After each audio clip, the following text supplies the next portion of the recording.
Welcome, everybody, to the Operators Only podcast. I'm your host, Brian Walton. Glad to have you back. This is episode 5. We're still rolling, still getting the hang of things. As you can see, the desk keep growing, and it keeps getting better. Like I said, we're going to start off with our book, like we always do, The Education of Operator. When I started this, I just wanted to always, give new operators a heads up on things and a look out and a look see of things to look forward to and to look out for, and just a forewarning of things that maybe somebody could have told me. We stopped on chapter 13 last episode, so we're going to start with chapter 14. Chapter 14 is take nothing for granted while on the road or the bus, meaning when you go down, take a trip down or up, it may be sweet, maybe easy, maybe simple, but it's not going to be that way coming back. You never know what's there. It could be an accident, road work, construction, God forbid, a shooting. You don't take no trip for granted. If this trip was good, this route was good, this trip down or up, take it with a grain of salt, put it behind you, and just keep looking forward to the next trip. It's just things happen within a second or a minute. You can go from no traffic to jam-packed traffic at any given time. That has nothing to do with rush hour or anything like that. It's just so many factors. The bus before you can break down. Now you got a bus load and a half on your bus. You got to regulate that, delegate that. So it's just a lot. Just don't take nothing for granted on the road, especially when you're like at a four-way stop with stop signs. Let the cars go. Don't try to play chicken or tough guy. You're on the clock. More than likely they're in the car, and they're probably not. We're here to do a job, so if it's a couple cars, even if you have the right of way, just be cautious. They will jump you. They will definitely jump you. So just be cautious with everything on the road. Take nothing for granted, and just practice your defensive driving. Chapter 15 is get used to adapting and adjusting.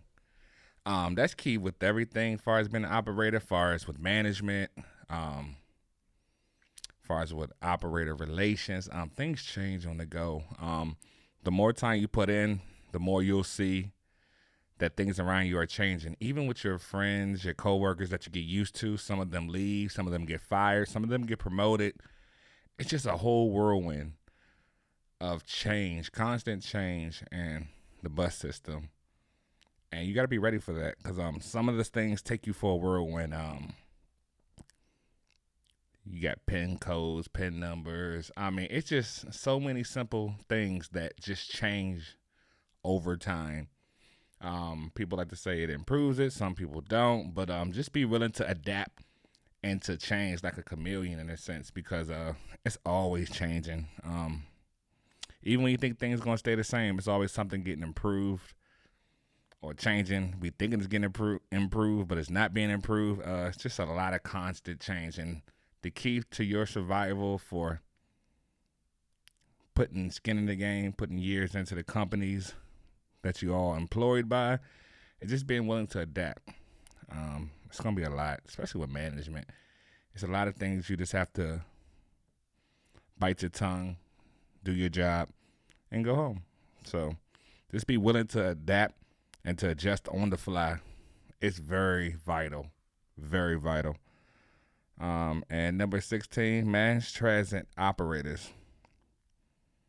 Mass transit operators. Take your backpack with you when you exit the bus. Quick story. When I came from the Virginia side, everything was a little bit more calmer, cooler, collected, sweeter, a little better as far as behavioral. I went to DC, got a little too comfortable, left my backpack on the bus one time to run to the bathroom, and when I got back, it was gone. Please take your backpack and things with you. I can't express the feeling I felt enough when I came back and my backpack was gone. Everything in it. My hand sanitizer, Lysol, a couple waters on the backpack, my portable battery charger for my phones or my headphones. It leaves you empty. Like, you really feel disrespected. But then you realize why everybody's walking around with their backpack. So one thing I tell you, just always take your backpack. Please, always take your backpack. And just know that whatever stuff you feel like is nothing, it's something to someone else. It's definitely someone to someone else. Because I can't, like, the feeling, I felt so abused when I came back, and the only thing they left me was my gloves on the seat, my driving gloves. So, it happens. It happens. It's crazy. It's crazy, but it happens. Take your backpacks with you, my friends. Take your backpacks with you. A new segment I'm starting is called Grinds My Gears. Things that just irk your nerves while you're on the road. I'm gonna start with number one, and that's when a customer's buzzer goes off and it's a negative bad buzzer. Why do they look up at you? Like, soon as it's like, they look at you, but it's like a screen on the fare box to tell you what's wrong, whether it's a read-write error or a negative balance. But they look to you for confirmation. It's like weird. And we're not even talking about the kids. I'm talking about grown people. I think CTA Chicago has a system where it says stop or go. That's a little bit more easier on people because they can understand what's going on. I don't know. I sit here flabbergasted because they should know what's up. You know, we don't walk into somebody else's store and we don't have the money. You know, just look at people crazy. We pay the price or whatever it is. Pay what is asked for. So whatever it is, it's $20. We're gonna give you $20. But it's just weird how when it's a negative buzzer, people wanna just look at you like for sanctuary or grace. Just let us know what's up. That's all it takes. But they like to play crazy and act like they don't know what's going on, but they ride the bus every day. It's like not brand new people. It's people you see every day. And every time it's a negative buzzer, a bad buzzer, they just look at you. It's just weird, man. That really grinds my gears. You know what's up. Number two, getting off the bus to use cell phone only to look and see another company's others operators nice and cozy on theirs. That's the give and take. Certain companies have a zero tolerance policy with cell phones while on the bus, regardless whether it's off or on. As long as you're on the clock, it's a no. Some companies allow it as long as the bus is off or you're out the seat. I tell you, when it's super hot outside in the summer or very cold in the winter, it really grinds your gears. You're like, man, only if I could. So we go to metro stations, or you try to just make your phone calls quick and short. I just think a lot of bad apples and a lot of bad situations, unfortunate situations for certain companies to adopt this policy, and it's something we all had to get used to. If you're still at one that has a zero tolerance policy on it, then you understand where I'm coming from. Just something we had to get used to. Like I said, adapting and adjusting. And I just feel like when you go to other companies, they're a little bit more relaxed. So just depends all on where you go. So it's just one of the things we just had to get used to over time. So most companies in the DMV area, you cannot use your cell phone on the bus, whether it's on or off. But some still do. So that sucks. But you got to adapt, got to adjust. Number three is when a passenger stops your bus for directions when you truly thought they were boarding.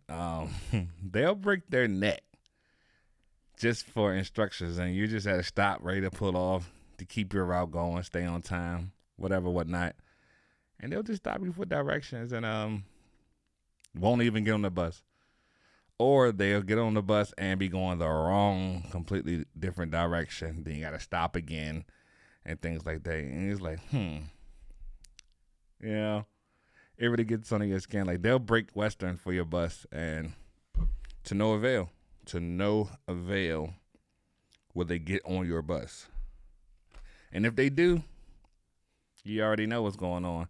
They're going the wrong direction. So you got to let them off at the next stop, get them direction here. But they probably going to forget.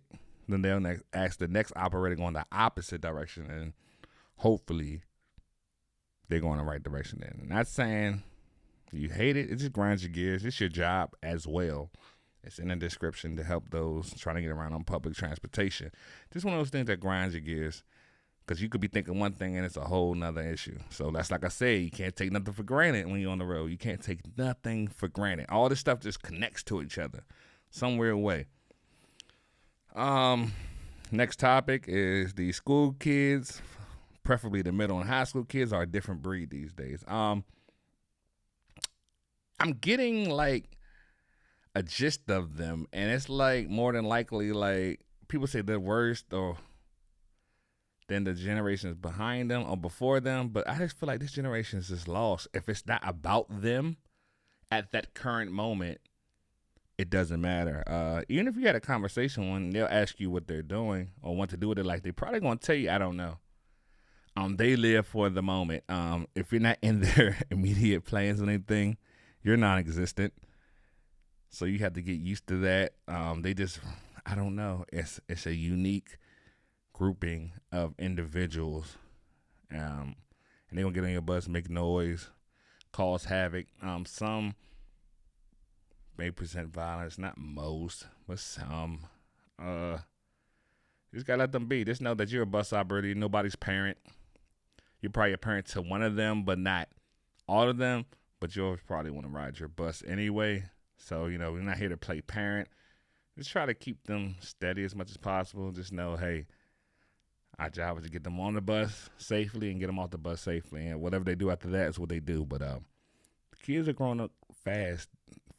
I'm saying more kids than adults in Starbucks now. That's worrying me. So it's like, wow, like once they get grown, I'm just trying to wonder, like, what else is there left to do? You at the Starbucks, you're doing this, you're doing that. It's just like they're in a rush to get to an adulthood, and adulthood's not all that. It really isn't. But you can't tell them that. You can't tell them that. So with that being said, you just, okay. You got to let things be. I mean, it's not all your fight. A lot of this is a lot of cultural issues. And like I said before, it's like their parents been a generation before them. Their parents went through a lot of trauma, especially with the 80s babies and mid 90s babies, of things of not having. So they forced themselves to do for their kids, regardless whether they earned it or not. And that creates this whole center of entitlement of this new generation. This generation is very centered on entitlement without putting the work in. I go through it myself on my own. So it's the earning system with me. I just can't give you something just because, unless you need it. But other than that, what you want and stuff you think you should have, you got to earn it. Show me something to get something. That's how I'm about. My next topic is, just because you have a union backing you, you still have to do your job first and foremost. They're here for protection. And I think a lot of us get caught up in that. Just because we have a union, we can do any and everything. That's not how it works. The union set forth in place for our wages to be competitive and respectable, and that rules are not broken and things are not unjust towards us, and things are done wrong towards us without any backlash coming from the working force side.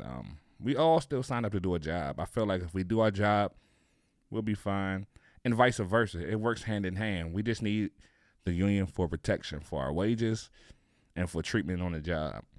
If everybody does their part, it'll be a lot better. But you could see issues in management within each other, issues within union. It's just no matter what, when you have a grouping of people and everybody's not on the same page, there's going to be a lot of friction. I just want people to know that once we just all do our jobs what we're supposed to do, everything will get better. We all have a role to play. We all have a role to play, and we can't forget that. We cannot forget that. And once we do our role, the whole team wins on both sides. On both sides. We sign up for the job. We sign up for the union. We can make this work together. Just always remember that. And last but not least, before I get out of here, is the electric bus movement is in full effect. Get yourself familiar with those. They're quiet. It takes some time to get used to them, but overall, you do get used to them, and they drive just like regular buses. You can't, if you're used to noises, it's gonna take a long time. If you're like 20 years in the game, it's gonna take some time, but you'll be fine. But the electric buses are here to stay. And that's it for today's podcast of Operators Only. I'll be back next week. We'll start having interviews. Interview season is underway. So the next one you see will probably have an interview with it. So just stick with me. We're going to get through all of this, and it's getting better and better. And I appreciate all y'all for checking in and tuning in. Like I said, my name is Brian Walton. I appreciate y'all rocking with me. And you can always find me somewhere broken. Peace.